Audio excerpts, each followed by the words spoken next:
السلام علیکم ورحمۃ اللہ وبرکاتہ۔ اللہ کا نام لے کر اپنا آج کا سیشن شروع کرتے ہیں۔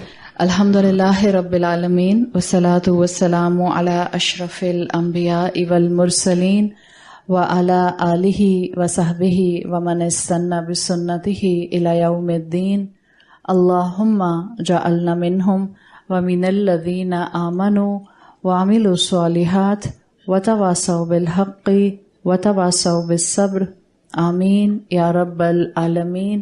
ثم اما بعد فاعوذ باللہ من الشیطان الرجیم، بسم اللہ الرحمن الرحیم۔ رب اشرح لی صدری ویسر لی امری واحلل عقدۃ من لسانی یفقہوا قولی۔ اللہم ثبتنا عند الموت بلا الہ الا اللہ۔ اے ہمارے اللہ، ہمیں ہماری موت پر کلمہ لا الہ الا اللہ پر ثابت قدم رکھیے، آمین یا رب العالمین۔ سورۃ لقمان آیت نمبر 17 ہم نے آلموسٹ مکمل کر لی تھی۔ آیت نمبر 17 میں حکیم لقمان اپنے بیٹے کو نصیحت کرتے ہوئے پہلے انہوں نے اپنے بیٹے کا تعلق عبادت رب کے ساتھ اٹیچ کیا، اور آپ کو پتہ چلا کہ نماز کی عبادت انسان کو انورڈلی چینج کرتی ہے۔ جب انسان انورڈلی چینج ہوتا ہے تو آٹومیٹیکلی اس کا اثر اس کی باہر کی شخصیت پر آتا ہے، اور باہر کی شخصیت اس کی جتنی امپیکٹفل ہوتی ہے اتنی زیادہ وہ نیکیوں کو اڈاپٹ کرنے کی اور اتنا زیادہ وہ منکرات کو چھوڑنے کی طرف آتا ہے۔ جب آپ نے اس لیول تک بات کو اسٹڈی کیا تھا تو اس کے بعد اگلا پہلو ہم نے دیکھا تھا کہ یہ دونوں کام کرنے کے لیے انسان کو صبر کی ضرورت ہوتی ہے۔ چاہے آپ کو نیکیاں اڈاپٹ کرنی ہیں یا آپ کو اپنی زندگی کے اندر منکرات کو چھوڑنا ہے، ان دونوں کے لیے آپ کو صبر کی ضرورت ہوتی ہے۔ اور یہ بھی یاد رکھیے گا، صبر کرنے کے لیے جیسے ہم نے صبر کی اقسام کی تھیں کل، کہ صبر بھی اللہ سے مانگنا پڑتا ہے، صبر کے لیے بھی اللہ سے آپ کو ریکویسٹ کرنی پڑتی ہے۔ صبر صرف مشکلات پر نہیں ہوتا، صبر نیکیوں پر بھی ہوتا ہے، اور نیکیوں پر صبر ایسے ہوتا ہے کہ جتنا اللہ تعالیٰ نے آپ کو اپنی عنایتیں دی ہوتی ہیں، آپ ان نیکیوں کو، آپ ان نعمتوں کو اللہ کی نافرمانی میں استعمال نہیں کرتے۔ تو نعمت کو اللہ کی نافرمانی میں استعمال نہ کرنا اصل میں یہ نعمتوں پر صبر کہلاتا ہے۔ ماحول کا بہت اثر ہوتا ہے انسان کے اوپر کہ انسان معروف کو تھامنے والا بن سکتا ہے اور منکرات کو چھوڑ سکتا ہے یا نہیں چھوڑ سکتا۔ اس کے لیے وہ پرومیننٹ نیریشن جو آپ نے کئی مرتبہ سنی ہوگی اس انسان کی جس نے 99 مرڈر کیے تھے، جس نے بنی اسرائیلیوں میں سے اللہ کے رسول صلی اللہ علیہ وسلم کی نیریشنز میں سے ایک نیریشن کا مفہوم آتا ہے کہ بنی اسرائیل کی قوم میں ایک شخص تھا، اور ظاہر ہے وقت کے ساتھ ساتھ کمپنی کی وجہ سے گناہوں میں اتنا انوالو ہوا کہ اس نے اپنی زندگی میں 99 مرڈر کیا۔ 99 مرڈرز کرنے کے بعد اس کو گلٹ ہونا شروع ہو گیا، تو اس نے فیصلہ کیا کہ وہ کسی مونک کو یا کسی اسکالر کو یا کسی پریسٹ کو ڈھونڈ کر اس کے پاس جائے گا۔ وہ ایز اٹ از اپنی اسی اپروچ کے ساتھ کسی نیک انسان کے پاس گیا اور اس سے پوچھا کہ کیا میری معافی کے کوئی چانسز ہیں، میں نے 99 مرڈر کیے ہیں۔ تو اس نیک انسان نے، وہ جو نیک انسان تھا، اس نے اپنی عقل کے حساب سے کہا کہ 99 مرڈرز کیے ہیں تو اس کا مطلب ہے معافی کی کوئی گنجائش نہیں بنتی۔ اس پر اس نے سوچا کہ 99 کر تو لیا، ایک کر کے سینچری کر لیتا ہوں پوری، تو اس نے اس نیک انسان کو بھی قتل کر دیا۔ پھر اس کو مزید گلٹ نے تنگ کرنا شروع کیا، اس لیے کہ ظاہر اب 100 قتل ہو گئے تھے اس سے، تو اس کے اندر کا جو گلٹ تھا اس کو کسی اور نیک انسان کے پاس لے کر گیا۔ جب وہ ایک اور نیک انسان کے پاس پہنچا اور اپنی یہ ساری بات بتائی اور یہ بھی بتایا کہ پچھلے انسان کو میں نے کیسے مرڈر کر دیا، تو اس نیک انسان نے کہا کہ معافی تمہیں مل جائے گی، تمہاری توبہ قبول ہو جائے گی، صرف ایک کام کرو، جس علاقے میں رہتے ہو وہ علاقہ چھوڑ دو، یعنی اپنا انوائرمنٹ، ماحول، صحبت بدل لو۔ اور وہ پھر آپ کو پوری کہانی پتہ ہے کہ وہ اسی نیت سے اپنے علاقے کو چھوڑ کر نکلتا ہے، لیکن ابھی دوسری جہاں اس نے نیت کی ہوتی ہے جانے کی، اس علاقے میں پہنچا نہیں ہوتا کہ اس کی موت کا وقت آ جاتا ہے اور ملک الموت اس کے سامنے آ جاتے ہیں۔ پھر ملک الموت کے ساتھ نیریشن میں آتا ہے کہ دونوں گروپ فرشتوں کے آ جاتے ہیں، یعنی جنت والے بھی آ جاتے ہیں اور دوزخ والے بھی آ جاتے ہیں۔ پھر اللہ کی طرف سے حکم آتا ہے کہ دیکھا جائے کہ یہ انسان جس علاقے کو چھوڑ کر آ رہا تھا اس علاقے سے یہاں تک کا فاصلہ یا جس طرف جا رہا تھا کس جگہ کا فاصلہ زیادہ اس نے کور کر لیا ہے. اگر یہ اس علاقے کے قریب ہے جہاں اس کا ڈیسٹینیشن تھا اور اس نے پہنچنا تھا تو پھر اس کا مطلب ہے کہ اس کو جنت والے فرشتے لے کر جائیں گے, اور اگر یہ پیچھے ہے تو پھر اس کو جہنم والے لے کر جائیں گے. یہاں تک نیریشن میں آتا ہے اللہ تعالیٰ نے اپنی رحمت سے وہ فاصلہ بڑھا دیا جو پچھلے علاقے سے اس کے نئے ڈیسٹینیشن کی تک تھا. اللہ جب بندے کی توبہ کا اینگل دیکھ لیتا ہے تو پھر اللہ بہانے تلاش کرتا ہے اپنے بندوں کو معاف کرنے کے. اس پورے واقعے سے اس نیریشن کو آپ کے سامنے رکھنے سے مقصد صرف بتانا یہ تھا آیت نمبر 17 کے حوالے سے کہ جب آپ اپنے ماحول کو بدلیں گی تبھی آپ کو لگے گا کہ آپ اپنے گناہوں کو چھوڑ سکتے ہیں. اگر آپ کو لگ رہا ہو کہ جو آپ کا ماحول ہے اس میں رہتے ہوئے نہ تو آپ نیکیاں اڈاپٹ کر پا رہے ہیں, نہ آپ اخلاق سنوار پا رہے ہیں, اور نہ ہی آپ اپنے آپ کو منکرات سے بچا پا رہے ہیں, then the best option is to leave the environment. Leave the environment کا مطلب یہ نہیں ہے اس انسان کی طرح ہم اپنے گھر اور علاقے اور اپنے شہر چھوڑ جائیں. لیو دا انوائرمنٹ وہ صحبتیں جو دوستوں کی صحبتیں ہیں, جو سوشل سرکلز کی صحبتیں ہیں, جن سوشل سرکلز میں رہ کر ہمارے لیے منکرات کو چھوڑنا مشکل ہو جاتا ہے, ان سوشل سرکلز کو چھوڑا جا سکتا ہے. آپ کی فیملی کا آپ کا چھوڑنا یہ تو ایک ایسی چیز ہے جو کہ آپ کے اور میرے کنٹرول میں آسانی سے ہوتی نہیں ہے. تو بہتر ہے کہ وہ کمپنیز, وہ صحبتیں جو کہ آپشنل ہوتی ہیں اور جو ہم نے والنٹریلی لی ہوتی ہیں, اگر ان کے تھرو ان میں رہنے سے گناہ ہو رہے ہیں تو پھر آپ کو چھوڑنا ہوتا ہے. ہاں اگر خاندان میں گناہ ہے پھر آپ کو بہت سی ان ایکٹیویٹیز سے اپنے آپ کو دور کرنا ہوتا ہے جس میں آپ کو اپنا ہیڈ کاؤنٹ نہیں دینا. اگر آپ نے ہیڈ کاؤنٹ دیا تو پھر آپ اپنے آپ کو منکرات میں کھڑا ہوا دیکھیں گے.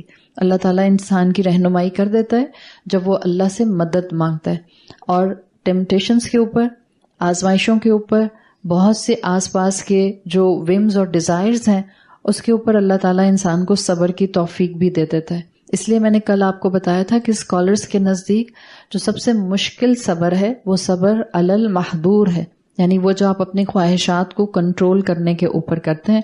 اس لیے کہ پھر اس صبر کی وجہ سے اگر وہ صبر آپ نہ کر سکیں تو ایک ہینڈ پر آپ نیکیاں تو کر رہے ہوتے ہیں لیکن پھر سائملٹینیسلی زندگی میں گناہ بھی ہوتے ہیں. امام ابن القیم الجوزی نے اپنی کتاب میں لکھا ہے کہ بہت سے لوگ ہیں جو معروف کو تھام لیتے ہیں, لیکن معروف کو تھامنے والے بھی بہت سے لوگ ہیں جو منکرات کو نہیں چھوڑ پاتے. اس لیے کہ گناہ چھوڑنا, اپنا کمفرٹ زون چھوڑنا ہو سکتا ہے اگر وہ لائف سٹائل ہے. گناہ یا منکر چھوڑنا آپ کے لیے, آپ کی شخصیت کے لیے بہت ٹف ہو سکتا ہے اگر وہ آپ نے کئی سال سے اپنایا ہوا ہے.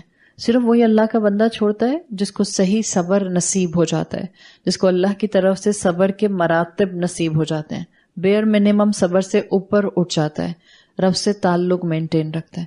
اب آپ کو آیات کا ربط جو نظر آئے گا کہ ایک طرف بہترین طریقے سے حکیم لقمان نے اپنی اولاد کو یہ کرنے کے کام کہے, پھر یہ بھی کہہ دیا ذالک من عزم الامور, صرف وہ کریں گے جن کے مقاصد بلند ہوں گے, جن کی کازز ہائی ہوں گی.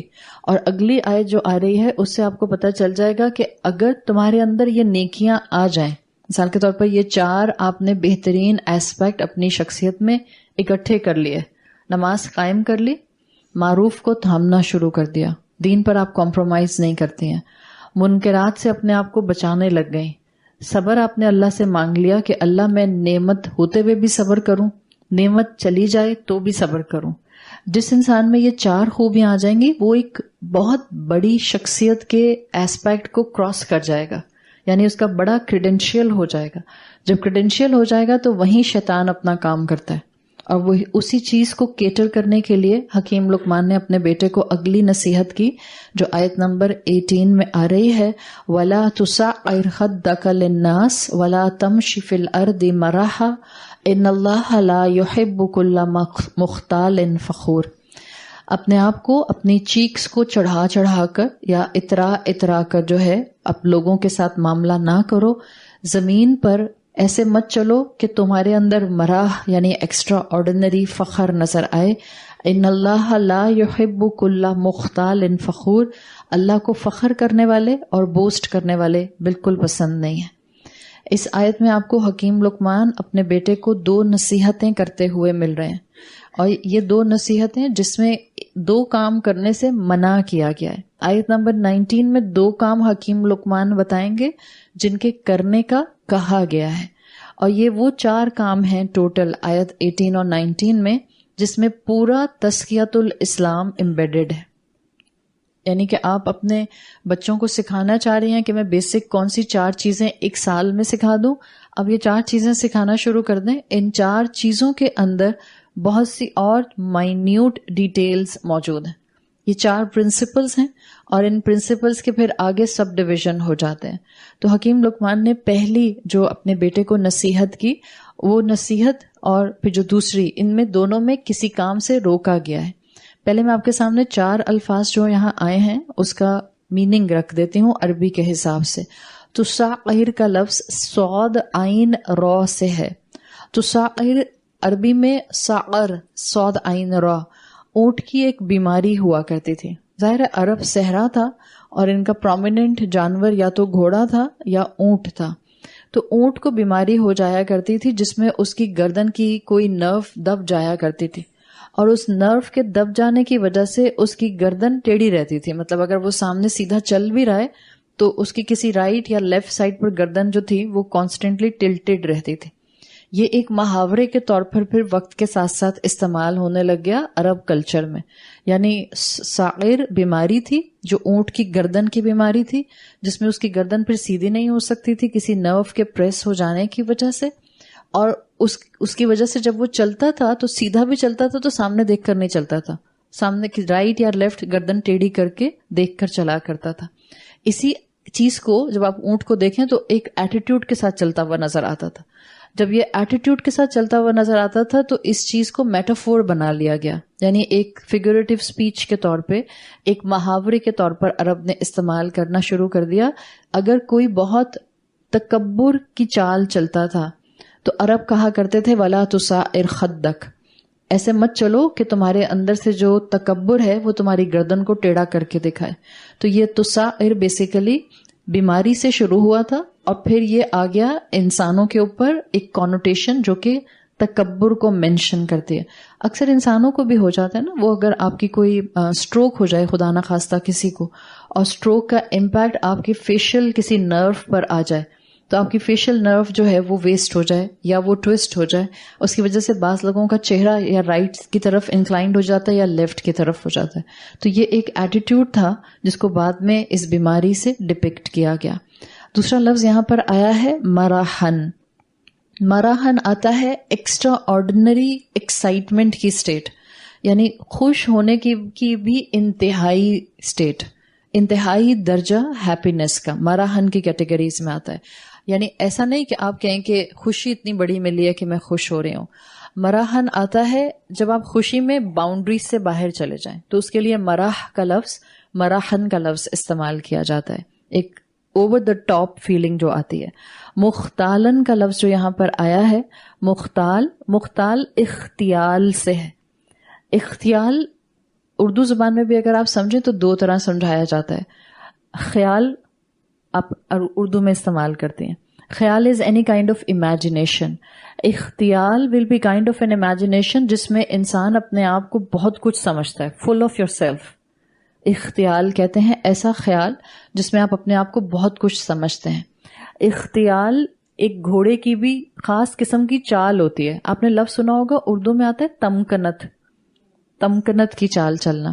ابھی بھی جو بہت high quality high bred horses ہوتے ہیں آپ دیکھتے ہیں کہ ان کو اسپیشلی گروم کیا جاتا ہے اور ان کو ایک خاص طریقے سے چلنا سکھایا جاتا ہے. وہ نارمل گھوڑوں کی طرح نہیں چلتے ہیں، وہ ایک خاص انداز میں سٹیپ لیتے ہیں، پاؤں الگ طرح سے اٹھائیں گے، پھر الگ طرح سے ان کا ایک چلنا ہوگا. ان کی دوڑ بھی عام گھوڑوں کی طرح نہیں ہوتی. تو گھوڑے ایک خاص نسل کا گھوڑا جس کو ایک خاص طرح کی چال سکھائی جائے تو اس کے ساتھ 2 چیزیں اٹیچ ہو جاتی ہیں. ایک تو وہ آلریڈی گڈ بریڈ تھا، سائملٹینیسلی اس کو خاص طریقے سے چلنا سکھا دیا گیا. تو یہ چیز بھی عربی میں اختیال ہے. اور جب آپ ان دونوں چیزوں کو ملا دیں گی، یعنی اپنے بارے میں بہت کچھ سوچ کر خیال رکھنا، too much full of your self, اور دوسرا گھوڑے کی ایسی چال جس میں تمکنت آ جائے، جس کے اندر ایک طرح کا ایک ایروگینٹ ایٹیٹیوڈ محسوس ہو جائے، یہ جب دونوں مل جاتے ہیں تو ایک کیفیت بنتی ہے جس کو انسان کے اوپر اپلائی کیا جائے تو آتی ہے کہ جب انسان اپنے آپ کو کچھ سمجھنے لگتا ہے. I am something. اور اس I am something attitude کے ساتھ زندگی گزارنا اللہ کے معاملے میں دیکھا جائے تو اللہ تعالیٰ کو بالکل پسند نہیں ہے. اس لیے حکیم لقمان نے کہا اللہ مختال سے محبت نہیں کرتا. دوسرا انہوں نے بتایا فخور, اللہ فخور سے محبت نہیں کرتا. فخور از ایکسٹرا آرڈینری پرائیڈ, فعول کے وزن پر ہے, انتہائی درجے کا تکبر, انتہائی درجے کا تکبر. تو بیسیکلی یہ 4 الفاظ ہیں جو اس آیت میں آئے ہیں. اب آگے ہم اس آیت کو سمجھتے ہیں. تو جو پہلا نصیحت کا پہلو ہے ولا خدک ولا تسائر خدک للناس, اس میں حکیم لقمان اپنے بیٹے کو 3 چیزیں سکھانا چاہ رہے ہیں بیسیکلی, اگر ہم اس کو ایلیبوریٹڈ فارم میں دیکھیں. حکیم لقمان نمبر 1 اپنے بیٹے کو کبر سے بچا کے, ڈیفینیٹلی تسائر جو آئے گا وہ تکبر کی وجہ سے آئے گا. تو جب آپ اپنے بیٹے کو منع کر رہے ہیں کہ جی تم نے ایروگینٹ نہیں ہونا, تو آٹومیٹیکلی جب ایک کام سے روکا گیا اس کے جواب میں ایک کام موجود ہو جاتا ہے. تکبر نہیں کرنا مطلب لوگوں کے ساتھ تکبر کے ساتھ نہیں, مفہوم المخالفہ, لوگوں کے ساتھ نرمی سے معاملہ کرو. ولا تسائر خدک للناس, یہ آنکھیں رول کر کے لوگوں سے بات نہ کرو. یہ واٹ ایور جو بھی کہہ رہی ہیں پتہ نہیں, یہ والا ایٹیٹیوڈ جو ہوتا ہے. ولا تسائر خدک للناس, عرب کے لیے تو شاید 2-4 اینگل ہوں گے ولا تسائر کے, ہمارے لیے تو آج بہت سے اینگلز ہیں. ہم یہ جو آنکھیں رول کرتے ہیں, کندھے اچکاتے ہیں, ہم یہ جو گردن جھٹکتے ہیں ایک دم سے کسی کو دیکھیں, یہ والا ایٹیٹیوڈ, یہ جو ایک دم سے آتا ہے, ہاں ہاں ٹھیک ہے, یہ والا ایٹیٹیوڈ, یہ سارا ولا تسائر خدک للناس, اسٹریٹ فارورڈ. اور ایک بہت سمپل سا بنائن سے اگر میں آپ کو بتاؤں, ہم اس لیے نہیں یقیناً اس ایموجی کا استعمال کرتے ہوں گے, ہمارے واٹس ایپ میں ایموجیز ہیں اور بہت سے لوگ اس چیز کو نہیں سمجھتے, لیکن اگر آپ ایموجیز کی لینگویج کو جانتے ہیں تو آپ کو پتا ہوتا ہے آپ نے کہاں کس وقت کس ایموجی کو استعمال کرنا ہے. ایموجی کا مقصد ہے نا, کیوں رکھا ہے انہوں نے, ایک آپ کا چیٹنگ ایپ ہے اس کے اندر انہوں نے ایموجیز کیوں رکھے ہیں؟ These are your expressions, emotions کو ریپرزینٹ کرنے والے آپ کے ڈفرینٹ فیسز ہیں بیسیکلی. بہت کم لوگوں کو 4 ایموجیز کے علاوہ باقیوں کے میننگز بھی نہیں آ رہے ہوتے ہیں. ایک پورا چارٹ ہوتا ہے جس میں پتہ چل جاتا ہے کہ کس ایموجی کا کیا مقصد ہے. اس میں انہی ایموجیز میں ایک ایموجی ہے جس میں آنکھیں رول کر رہا ہے, دیکھیں وہ آنکھیں رول کرنا اگر مذاق کے علاوہ, مثال کے طور پہ آپ کی بہن نے آپ کو کوئی میسج کیا, مذاق میں بات چل رہی ہے اور آپ نے مذاق میں وہ آنکھیں رول کرنے والا بھیج دیا, تو وہ تو ایک محبت میں ایکسپریشن ہے. لیکن اگر آپ نے واقعتاً کسی کی بات کا برا مانا اور تب آپ نے وہ ایموجی بھیج دیا جس میں آنکھیں رول ہوئی ہوئی ہیں, پھر وہ ایموجی ریپرزینٹ کرے گا ولا تسائر خدک للناس میں, کہ آپ کو کہا جائے گا کہ نہیں ایسا ایموجی نہیں بھیجیں. ٹھیک ہے, تو یہ ایکسپریشنز ہیں, ایموشنز ہیں. ایموشنز کی بھی تربیت اسلام کرتا ہے. آپ دیکھیں پیچھے بڑے بڑے اصول دیتے ہوئے آئے ہیں حکیم لقمان اپنے بیٹے کو. عقیدہ سکھایا ہے, اللہ کے اوپر ایمان سکھایا ہے, آخرت کا بلیف سکھایا ہے, بہترین طریقے سے نماز کی عبادت کا قیام کرنا سکھایا ہے, امر بالمعروف سکھایا ہے, نہیں عن المنکر سکھایا ہے, صبر کرنا سکھایا ہے. اب اس کے بعد بظاہر یہ تو چھوٹے چھوٹے ایکسپریشنز ہم کہتے ہیں لو اب اس میں بھی ہم بچوں کے ساتھ سختی کرتے رہے. اٹس ناٹ اباؤٹ سختی, دیز آر بیسک آداب زندگی, فاؤنڈیشنل ادب جس کو آپ کہتے ہیں. جس میں ادب نہیں ہوتا اس میں اطاعت بھی نہیں ہو سکتی. پھر آپ چاہے کہیں کہ میں نمازیں پڑھنے والی ہوں, لیکن اگر ہمیں اللہ کا ادب نہیں آتا, دین کا ادب نہیں آتا, رسول اللہ صلی اللہ علیہ وسلم کا ادب نہیں آتا, وہ علم ہمیں فائدہ نہیں دے گا. تو بیسیکلی حکیم لقمان بہت بیسک ایٹیکیٹس اپنے بیٹے کو سکھا رہے ہیں. بظاہر بیسک ایٹیکیٹس, لیکن اپنے اندر ایک اخلاقیات کی دنیا رکھتے ہیں. اگر آپ چاہتی ہیں کہ آپ اپنی اولاد کو اخلاق رسول صلی اللہ علیہ وسلم سکھائیں, اور کہاں سے سکھانا شروع کریں, بس یہ 2 آیتیں پکڑ لیں, اور ان 2 آیتوں کے سبق جو 4 ہیں وہ اپنی اولاد میں انکلکیٹ کرنا شروع کرتے ہیں. سائملٹینیسلی اپنے اندر بھی کریں اور اپنی اولاد میں بھی کریں. تو اس کا پہلا ایسنس یہ آتا ہے وَلَا تُسَعِّرْ خَدَّكَ لِلنَّاسِ کا, کہ ایروگنس سے دور رہا جائے. ایروگنس سے دور ہوگا انسان تو آٹومیٹیکلی لوگوں سے نرمی سے بات کرے گا. یعنی ایک پہلو آ گیا نرمی اور محبت سے لوگوں سے بات کرنا. دوسرا پہلو اس کے اندر آ گیا گرجز کے بغیر بات کرنا. کینہ نہ ہو آپ کے دل میں لوگوں کے لیے. لانگ ٹرم کینہ بعض اوقات لوگ رکھ لیتے ہیں. بہت ہی لمبی کوئی پرانی بات ہوئی تھی, پتہ چلا معافی تلافی ہو گئی, لیکن اس کے بعد بھی آپ کے دل میں ایک چیز موجود ہے. دیکھیں, ایک ہوتا ہے there is a difference between grudge and you have a hurt in your heart from someone. دو بالکل الگ چیزیں ہیں. کسی نے آپ کے ساتھ زیادتی کی ہے, صحیح ہے, اور زیادتی کا مطلب اس نے آپ کا کوئی بھی XYZ حق مارا ہے اور اس کے بعد آپ کو تکلیف پہنچی ہے. اس کے بعد ہو سکتا ہے معافی تلافی ہو گئی, ملنا جلنا ہو رہا ہے, آپ بالکل ٹھیک ہیں, آپ چاہتے ہیں کہ آپ اس انسان کو معاف کر دیں, but you still feel some punching feeling in your heart. زبان سے معاف کر دیا ہے, آپ چاہتی بھی ہیں کہ معاملہ نارمل ہو جائے, بٹ دل دکھتا ہے کسی انسان کو دیکھ کے. یہ ایک الگ کیفیت ہوتی ہے. اور ایک کیفیت ہوتی ہے کہ بس کوئی انسان مجھے اچھا نہیں لگتا, بس سامنے آتا ہے تو مجھے صرف اس کے عیب نظر آتے ہیں. یہ ہے گرجز پالنا. اس کی بالکل گنجائش نہیں ہے. گرجز کی بالکل گنجائش نہیں ہے. اور جو پہلی سچویشن ہے جس میں کسی نے آپ کے ساتھ واقعی زیادتی کی ہے اور آپ اپنی جگہ پر ناراضگی میں جسٹیفائڈ تھیں, لیکن اب آپ نے معاف کر دیا ہے. اگر آپ مومن ہوں گے اور آپ قرآن پڑھ کر مومن سے محسن بننے کی کوشش میں ہوں گی, آپ اپنے رب سے ضرور دعائیں کریں گی کہ اللہ, یہ جس انسان کے لیے میرے دل میں ابھی بھی ill feelings ہیں, ان کو بھی نکال دے, ان کو بھی نکال دے. کیوں؟ اس لیے کہ ہم وہ ہیں جو حدیثیں پڑھنے والے ہیں. اور اللہ کے رسول صلی اللہ علیہ وسلم کے ایک صحابی تھے جو عشرہ مبشرہ میں سے نہیں تھے. اللہ کے رسول ایک مرتبہ اپنے صحابہ کے ساتھ بیٹھے ہوئے تھے. اللہ کے رسول صلی اللہ علیہ وسلم نے کہا, ابھی یہاں سے ایک شخص گزرے گا اور وہ جنتی ہے. تو صحابہ کو لگا کہ عشرہ مبشرہ میں سے کوئی ہوگا جس سے ریگولر اللہ کے رسول جن کو بشارت دیتے رہتے تھے. لیکن جب کوئی صحابی گزرے تو وہ ان 10 میں سے نہیں تھے جن کو عشرہ مبشرہ کی کیٹیگری میں رکھا جاتا ہے. اور پھر اسی محفل میں سے ایک صحابی بہت انکویزیٹو ہوئے کہ بھئی پتہ تو چلے کہ اللہ کے رسول نے کیوں کہا ہے ان کو کہ یہ جنتی ہیں, حالانکہ یہ اللہ کے رسول کا معمول نہیں ہے. آپ اس طرح سے لوگوں کو جنتی نہیں ڈکلیئر کرتے تھے. تو یہ وہ صحابیاں جو مہمان بن کے پھر ان کے گھر جاتے ہیں, پھر ان کے پاس رہتے ہیں, رات گزارتے ہیں, دن گزارتے ہیں, اور پھر 2 دن گزارنے کے بعد 2 راتیں گزارنے کے بعد ان سے کہتے ہیں کہ میں نے تو آپ میں کوئی خاص چیز نہیں دیکھی, وہی روٹین کی عبادت آپ کرتے ہیں جو ہم سب بھی کرتے ہیں, لیکن اللہ کے رسول تو آپ کے بارے میں کہہ رہے تھے کہ آپ جنتی ہیں. تو انہوں نے کہا مجھے نہیں پتا اللہ کے رسول نے کیا کہا, مگر میں اتنا جانتا ہوں کہ میں جب رات میں بستر پر سوتا ہوں میں اللہ کے سامنے اپنے دل کو بالکل صاف کر لیتا ہوں کہ کسی مسلمان کے لیے میرے دل میں کسی قسم کا کوئی کینہ یا گرج یا کوئی ill feelings نہ رہے. تو ایک جگہ بیئر منیمم مسلمان ہے, ایک طرف ہم ہیں جہاں ہم ابھی تک کھڑے ہوئے تھے, جس نے ہمارے ساتھ زیادتی کی, زبان سے ہم نے معاف کر دیا بٹ دل میں تکلیف ہے, اور ہم سب اس بات کو ایکسپیرینس کرتے ہیں. ٹھیک ہے.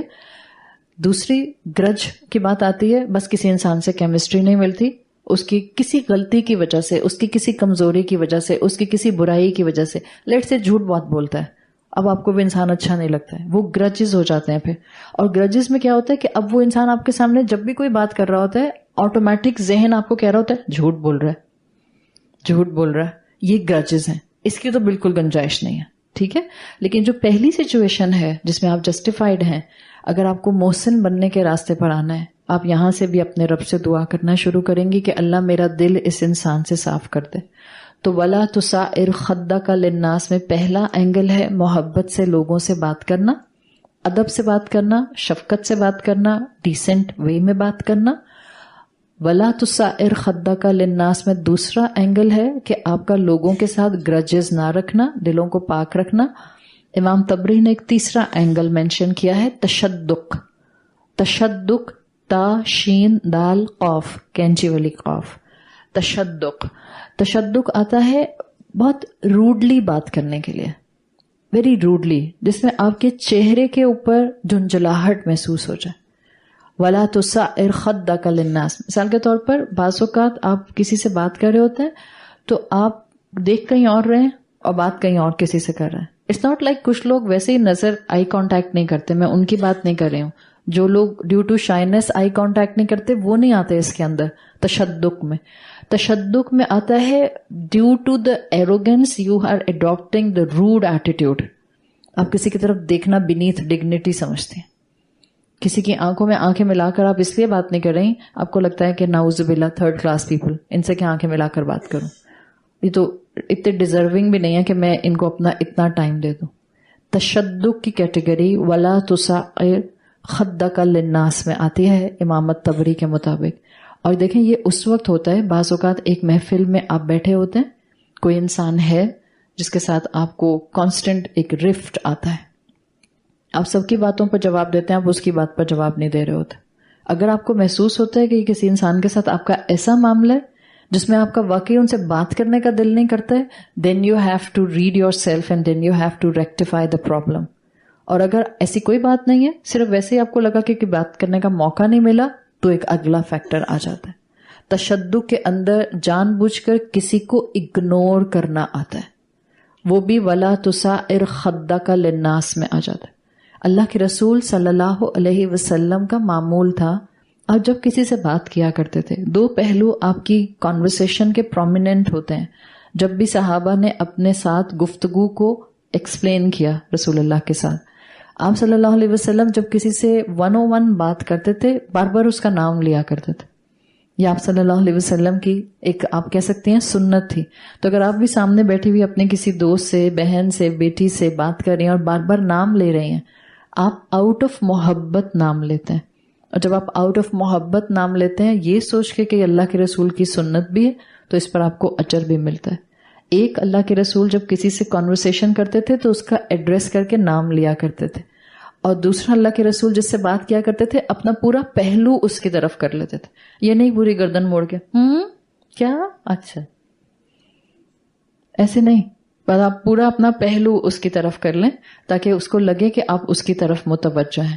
اس تشدد کے اندر آج کل کے حساب سے موبائل فون کی اسکرین پر آنکھیں جما کر گھر میں کسی کو جواب دینا بھی آتا ہے, بیکاز آپ کا فوکس تو موبائل فون ہے. اب آپ چاہ رہی ہیں کہ جلدی جلدی بات ختم کریں, اماں پلیز بی کنسائز, مطلب آپ صرف بول نہیں رہے ہوتے, ادروائز آپ کی باڈی لینگویج یہی ہوتی ہے. اماں سمجھا رہی ہیں کہ بیٹا آج میں کلاس میں گئی تھی تو میں نے کلاس میں سنا تھا امی کا ٹیپ ریکارڈر آن ہو گیا, اور بچہ جو تھا وہ تو اپنی لیٹسٹ کلیکشن یا فرینڈ کے ساتھ گفتگو میں, یا وہ اس وقت کسی اور اپنے انسٹاگرام کو اسکرول کرنے میں بزی تھا, اور بچہ چاہ رہا تھا کہ اماں جلدی جلدی ختم کریں بیکاز مجھے اپنے یہاں پر کنسنٹریشن لے کر آنی ہے.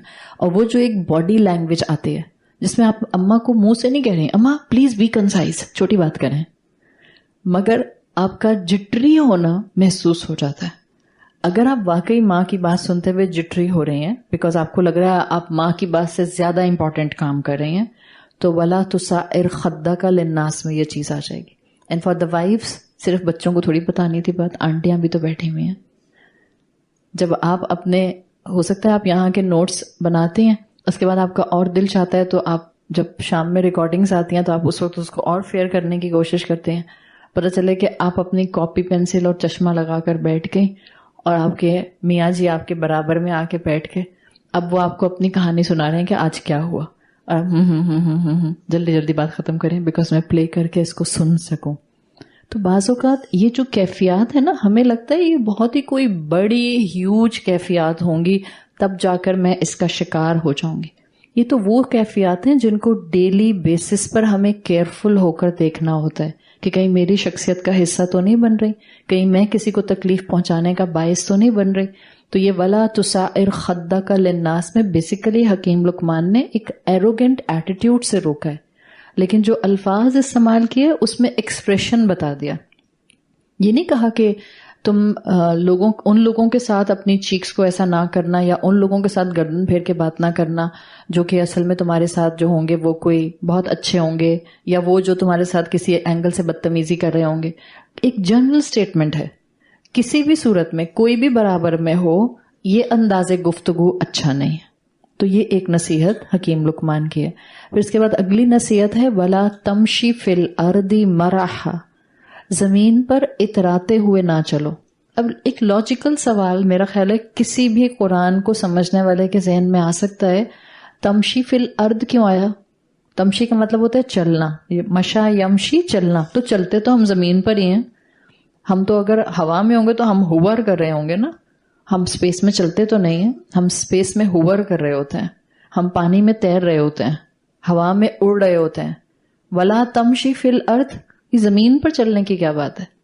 کبھی آپ غور کیجئے گا، بعض اوقات انسان کبھی کوئی بہت اچھا ڈریس پہنا ہوا ہے، کبھی کوئی بہت اچھی جیولری پہنی ہوئی ہے، کبھی کوئی بہت بڑا سا ہینڈ بیگ پکڑا ہوا ہے، اور کبھی کسی بڑی گاڑی میں سے نکل کے باہر آ رہا ہے.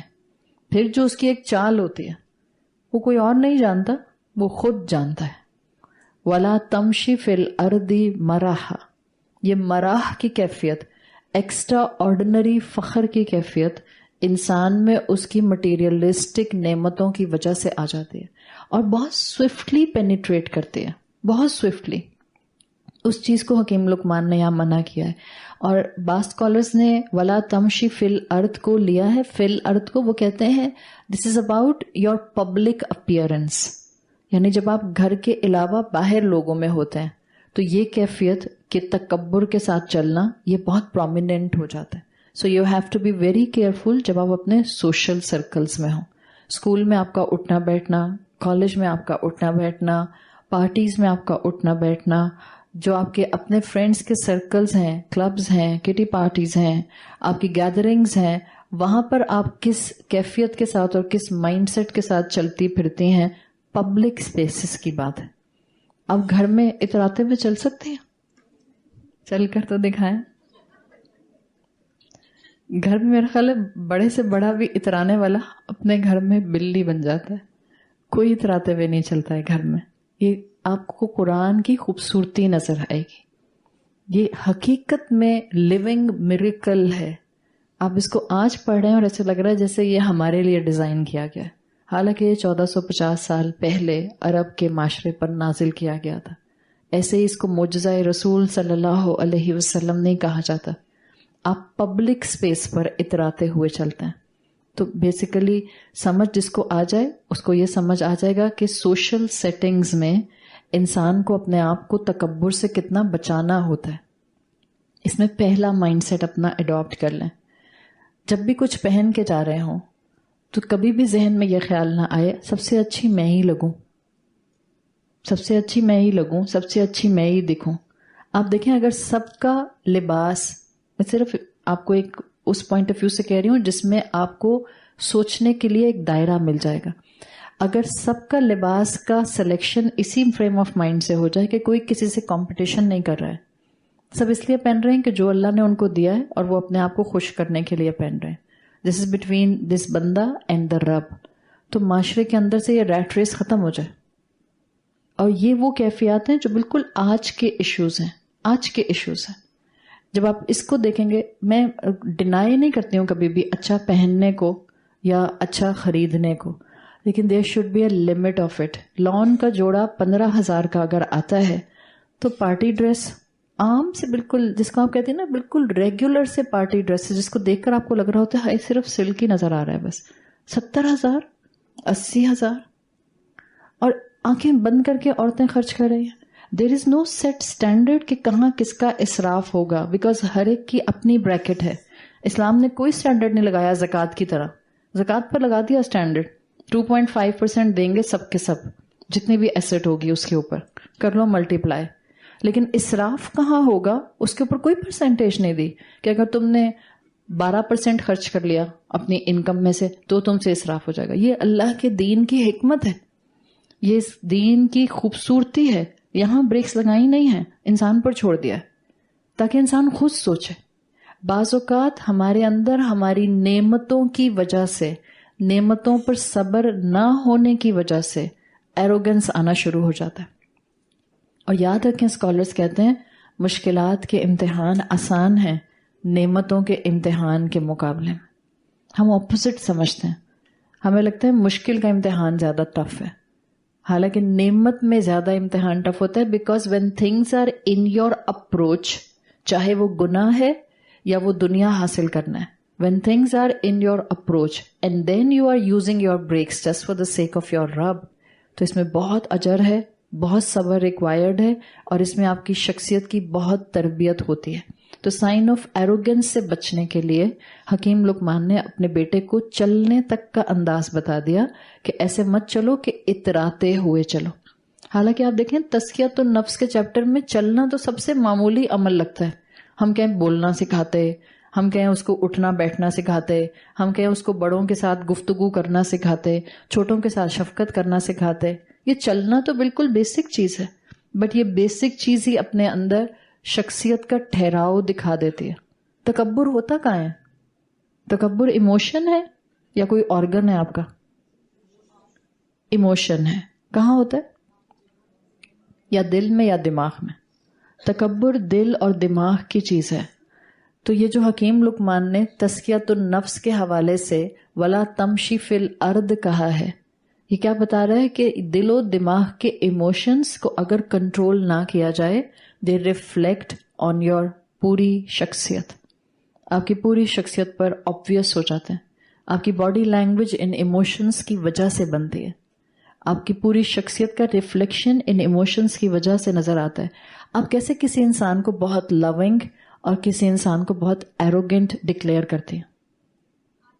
It's a complete personality, it's a complete aura, it's a complete vibe of any person. صرف اس کی گفتگو نہیں ہوتی ہے، اس کا پورے فیشل ایکسپریشن، اس کا ہاتھوں کا استعمال کرنا، اس کا پاؤں کا استعمال کرنا، وہ پاؤں کیسے رکھتا ہے، کراس کیسے کرتا ہے، کتنا ٹیپ کرتا ہے، کتنا جٹری ہو رہا ہوتا ہے، کتنا موو کر رہا ہوتا ہے، یہ سب چیزیں کیا ہیں؟ آپ کے ایموشنز بیسیکلی آپ کی شخصیت پر ریفلیکٹ کرتے ہیں. تو حکیم لقمان نے بیٹے کو بہت ہی محبت کے ساتھ اٹھنے بیٹھنے کے طریقے میں چلنے کا طریقہ بتا دیا کہ خود کو somebody سمجھنا چھوڑ دو. اور ہم جانتے ہیں کہ قرآن نے بتا دیا ہے اللہ کی نظر میں عزت دنیا کے مال سے نہیں ہوتی ہے، جسم پر کیا پہنا ہے اس سے عزت نہیں ہوتی.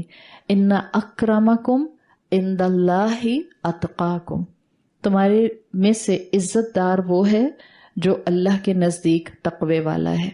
اور یہی چیز ہے جس کو سمجھنا، اڈاپٹ کرنا چاہیے. پھر اگر اللہ تعالیٰ نے آپ کو کسی بھی کیپیسٹی میں معاشرے میں عزت دی ہے، کسی بھی کیپیسٹی میں خاندان میں عزت دی ہے، کسی بھی کیپیسٹی میں آپ کو اللہ نے فیم دیا ہے، صحیح، کسی بھی کیپیسٹی میں، تو پھر اس کا مطلب ہے اب آپ کو اپنے اندر ان دو چیزوں کو بہت احتیاط سے دیکھنا ہوتا ہے، تاکہ ایسا نہ ہو کہ آپ اپنی اس پوزیشن کی وجہ سے لوگوں کے لیے اپروچیبل نہ رہیں. بیکاز تکبر بعض اوقات بہت سوئفٹلی پینیٹریٹ کرتا ہے. اب اس میں ظاہری بات ہے ایک بیلنس کی ضرورت ہوتی ہے. اللہ کے رسول صلی اللہ علیہ وسلم was extraordinary loving and approachable. کوئی بھی ان سے آ کے بات کر لیا کرتا تھا، کوئی بھی ان سے آ کر ان سے اپنے مسئلے ڈسکس کر لیا کرتا تھا. آپ کو یہاں تک اندازہ ہے کہ لوگ اللہ کے رسول کی محبت سے گفتگو کرنے کی وجہ سے پہچانتے بھی نہیں تھے کہ یہ اللہ کے رسول ہیں. ایون جب آپ ہجرت کے لیے نکلے ہیں مکہ چھوڑ کے مدینہ کے لیے، آپ کے ساتھ صرف حضرت ابوبکر صدیق رضی اللہ عنہ تھے. اور راستے میں جب آپ کو ایک بدو ملا، میں نے آپ کو جیسے ایک کہانی بتائی تھی پہلے بھی کہ جس بدو سے انہوں نے، اور وہ تو حضرت عبداللہ ابن مسعود کا بھی واقعہ بیچ میں آتا ہے، لیکن ایک مرتبہ ایک بدو اسی راستے میں اسی جرنی میں آپ کو جو ملا تو اس کو اندازہ نہیں ہوا گفتگو کرتے میں کہ اللہ کے رسول سے گفتگو کر رہا ہے اور اللہ کے رسول ہے. بیکاز جب حضرت ابوبکر صدیق نے بتایا کہ اس طرح بات نہیں کرو، یہ رسول اللہ ہیں، اس پر اس کو حیرت ہوئی کہ اتنی محبت سے بات کر رہے ہیں، مجھے یقین نہیں آیا کہ یہ اللہ کے رسول ہیں. تو لوگوں کے لیے آپ صلی اللہ علیہ وسلم اپروچیبل تھے. اس میں بھی ولا تسعر کا اینگل اور ولا تمشی کا اینگل آ جاتا ہے فار آل دا پیپل جن کو اللہ نے کسی نہ کسی مقام پر لیڈرشپ دی ہے. اٹس ناٹ لائک کہ آپ ہر وقت باس بن کر رہیں. اٹس ناٹ لائک کہ اب کوئی آپ سے بات کرے اور آپ سیدھے منہ جواب نہ دیں.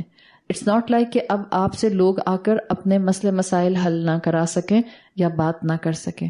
اللہ کے رسول صلی اللہ علیہ وسلم کی مسجد میں، مسجد نبوی کے باہر ایک حبشی عورت جھاڑو لگایا کرتی تھی اور اللہ کے رسول اس کو فریکوینٹلی دیکھا کرتے تھے. جب ایک مرتبہ کچھ دن تک وہ نہیں نظر آئی تو رسول اللہ نے صحابہ سے سوال کیا کہ وہ عورت کہاں ہے. صحابہ نے بتایا اس کا تو یا رسول اللہ انتقال ہو گیا. تو اللہ کے رسول نے ایک طرح سے ناراضگی کا اظہار کیا کہ تم مجھے بتاتے، میں اس کا نماز جنازہ پڑھتا اور میں اس کے لیے دعا کرتا. تو اللہ کے رسول نے پھر صحابہ سے پوچھ کے کہ اس کی قبر کہاں ہے، وہاں جا کر اللہ کے رسول نے دعائے مغفرت ادا کی. یہ اللہ کے رسول کی شخصیت کی نرمی تھی، کسی قسم کا کبر نہیں تھا آپ میں، کسی قسم کی آپ کے اندر جو تھی وہ فخر کی کیفیت نہیں تھی. ہاں لیکن اس کو بیلنس کیا ہے اللہ تعالیٰ نے اپنے کلام میں. سورہ حجرات ہم جانتے ہیں آپ کی پرائیویسی انویڈ ہو رہی تھی، اور جب اللہ کے رسول کی پرائیویسی انویڈ ہوئی ہے، ہر کوئی آ جاتا تھا اور بیٹھا رہتا تھا آپ کے حجرے میں، اور ظاہر ہے آپ کی اپنی ایک پرائیویٹ لائف بھی تھی. اگر اللہ کے رسول صلی اللہ علیہ وسلم کی نرمی کی وجہ سے لوگ بیلنس مینٹین نہیں کر پا رہے تھے، اور اللہ کے رسول حیا کی وجہ سے لوگوں کو منع نہیں کر پا رہے تھے، تو اللہ نے اپنے رسول کی وکالت کی، اور سورہ حجرات میں کہہ دیا گیا کہ آپ باہر سے آوازیں مت لگائیں اپنے نبی کو اس طرح سے، ورنہ ایسا نہ ہو کہ آپ کے اعمال ہبط ہو جائیں. So there must be a balance. ہاں جن کو اللہ نے کسی مقام پر رکھا ہے ان کو اپنے آپ کو لوگوں کے لیے اپروچیبل رکھنا چاہیے، لیکن پھر لوگوں کو بھی احساس کرنا چاہیے کہ ہر انسان کی ایک پرائیویسی ہوتی ہے، اور اس پرائیویسی کو کبھی انویٹ کرنے کی کوشش نہیں کرنی چاہیے. سو اٹس دا بیلنس جو کہ ریکوائرڈ ہے. اللہ کے رسول صلی اللہ علیہ وسلم کی بھی حدیث کا مفہوم آتا ہے کہ یقیناً یہ دونوں کام، چاہے اپنے آپ کو محبت کے ساتھ لوگوں سے گفتگو پر لانا ہو یا اپنے آپ کو فخر سے بچانا ہو، یہ دونوں کام بہت مشکل ہیں، لیکن اللہ کے رسول نے کہا کہ صرف تقوی والے اجر کے راستے پر یہ کام کر جاتے ہیں. حکیم لقمان کی خوبصورتی گفتگو کی آپ کو یوں نظر آئے گی کہ انہوں نے اپنے بیٹے کو 2 چیزوں سے روکا، لیکن روک کر صرف یہ نہیں کہا بس میں کہہ رہا ہوں تو کر لو، میں ابا ہوں میری بات مانو، نو مور ڈسکشن. یہ انداز نہیں ہے، بالکل اس طرح سے بات نہیں کی. ہمارے معاشرے میں ابا زیادہ تر ایسے ہی بات کرتے ہیں، یا تو اباؤں کے پاس دلیل نہیں ہوتی ہے یا اباؤں کو بات کرنے کا سلیقہ نہیں آتا ہے. Simple is that. اگر وہ اسلام کے راستے پر چلنے والے ابا ہوں تو وہ یعقوب علیہ السلام اور حکیم لقمان والا عمل اڈاپٹ کریں. اگر وہ ان 2 کو بھی ایک طرف کر دیں، یہ جتنی اس وقت over all global parenting work shops ہوتی ہیں وہ سب بھی یہی سکھاتے ہیں. وہ فیملی جس کو پوری دنیا ایسے دیکھتی ہے کہ جیسے آسمان کے ستارے ہیں، وی لک دیئر بوٹس، رائل فیملی. ذرا جا کر دیکھیں رائل فیملی میں باپ کو کیا ٹریننگ دی جاتی ہے کہ اس نے اولاد، چھوٹی چھوٹی سی اولاد جو اس کی ہے رائل فیملی کی، 4 سال کا بچہ اور 5 سال کا بچہ، اس کو رسپونڈ کیسے کرنا ہے. اگر وہ آپ سے کوئی بات پوچھے گا تو آپ نے اس کو حکم کیسے دینا ہے، اور حکم دینا ہے تو امیڈیٹلی لاجک کیسے دینی ہے. رائل فیملی کے ایٹیکیٹس کی ساری بکس آپ کو مل سکتی ہیں، اور اگر آپ ان کو نکال کر پڑھیں تو ایسے لگتا ہے اسلام کے مینیفیسٹو پر انہوں نے بنائی ہوئی ہے. لٹرلی آپ کو بالکل ایسا لگے گا کہ وہ جتنا ایٹیکیٹ اسکول ہے ان کا پورا for the Royal family, for the Royal class, وہ اسلام کے تزکیۃ النفس پر بنایا گیا. اس لیے کہ وہ ساری پیرنٹنگ سکلز آپ کو ملیں گی جو کمبائنڈ ہو جاتی ہیں قرآن میں اور حدیث رسول صلی اللہ علیہ وسلم کے اندر. تو حکیم لقمان کی حکمت نظر آ رہی ہے. 2 کاموں سے روکا اور اس کے بعد ریزن دے دی کہ میں کیوں روک رہا ہوں. مطلب میرا کوئی پرسنل گین نہیں ہے. اٹس ناٹ لائک کہ یہ کرو ورنہ میں جہنم میں چلی جاؤں گی. ہر ایک کو اپنی پڑی ہوئی ہے. اتنی سیلفش اماں. اب گفتگو کا انداز بتا دیتا ہے کہ are you really concern for the person you are advising. چاہے آپ کی اولاد ہے، آپ ماں ہوتے ہوئے اپنی اولاد کو یہ کہتی رہیں میں تمہیں سمجھاتی ہوں بیکاز مجھے تو جنت میں جانا ہے ورنہ تم آخرت میں مجھے دوزخ میں لے جاؤ گے. اس انداز سے تربیت نہیں ہوتی ہے. اس انداز میں صرف مصیبت سر سے اتاری جاتی ہے، اور ہم سمجھتے ہیں کہ ہم نے یہ کہہ کے اللہ کے ہاں حجت قائم کر دی. میں تو کہہ کے آئی تھی اللہ تعالیٰ، اس نے نہیں مانی. ہمدردی سے نصیحت ہوتی ہے، نصیحت ہوتی ہی ہمدردی سے. ابھی ہم اسی صورت میں پڑھتے آ رہے ہیں، موعظہ ہے یہاں، موعظہ ہے ایسی ہارٹ فیلٹ ایڈوائس جو دل سے نکلے گی تو دل کو اثر کرے گی، جس میں آپ کے ایموشنز اٹیچ ہوں گے. آپ کہیں میرا بچہ، میں نہیں چاہتی کہ تمہارے اوپر کسی قسم کی کوئی مشکل آئے، نہ دنیا میں نہ آخرت میں. حکیم لقمان یہ کہہ ہی نہیں رہے میں چاہتا ہوں کہ تم اپنا گال ٹیڑھا نہ کرو، میں چاہتا ہوں تم اترا کر نہ چلو. میں تو ہے ہی نہیں حکیم لقمان میں کہیں بھی. آگے ریزن دے رہے ہیں، ان اللہ لا یحب کل مختال فخور. اللہ محبت نہیں کرتا اختیال والے سے اور فخر کرنے والے سے. یہ وہ طریقہ ہے. یعقوب علیہ السلام نے بھی جب یوسف علیہ السلام کو ایک حکم دیا تھا، جب یوسف علیہ السلام نے اپنے ابا کو آ کے اپنا خواب سنایا کہ انہوں نے دیکھا ہے ستارے اور چاند ان کو سجدہ کر رہے ہیں، تو انہوں نے اپنے بیٹے سے پہلے کہا حکم دیتے ہوئے لا تقصص رؤیاک، اپنا خواب اپنے بھائیوں کو مت سنانا. بس یہاں رک گئے حکم دے کے؟ نہیں، ریزن دی. This is a very logical دین. ریزن دی، اور ریزن بھی یہ نہیں دی بس میں کیونکہ کہہ رہا ہوں تو تم کو ماننا ہے. نہیں، انہوں نے کہا فَيَكِيدُ لَكَ كَيْدًا، دیکھو وہ تمہارے خلاف چال چلیں گے.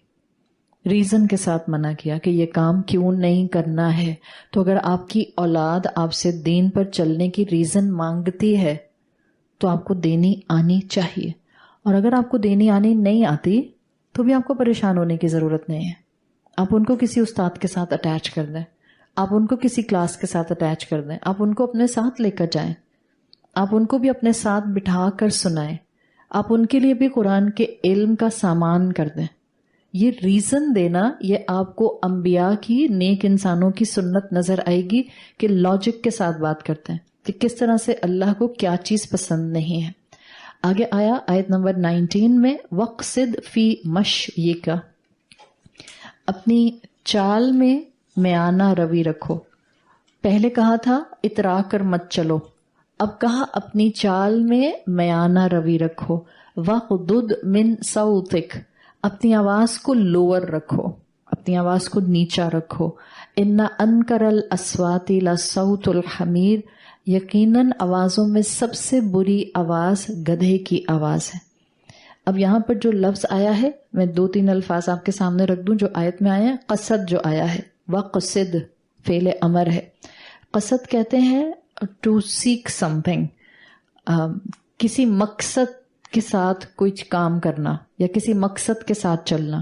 چال میں مقصد ہونا چاہیے، آپ یہ اس کا مقصد لے سکتے ہیں، جس کو آپ کہتی ہیں آبجیکٹو کے ساتھ واک کرنا، عدل کے ساتھ واک کرنا، میانہ روی کے ساتھ واک کرنا، یہ قصد میں آ جائے گا.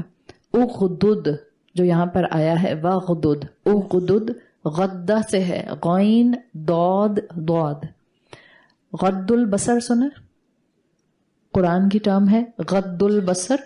سورت نور میں آتی ہے، پہلے مردوں کو حکم دیا گیا، پھر عورتوں کو حکم دیا گیا غض البصر کیجئے، اپنی نگاہوں کو نیچا رکھیں، لوور یور گیز.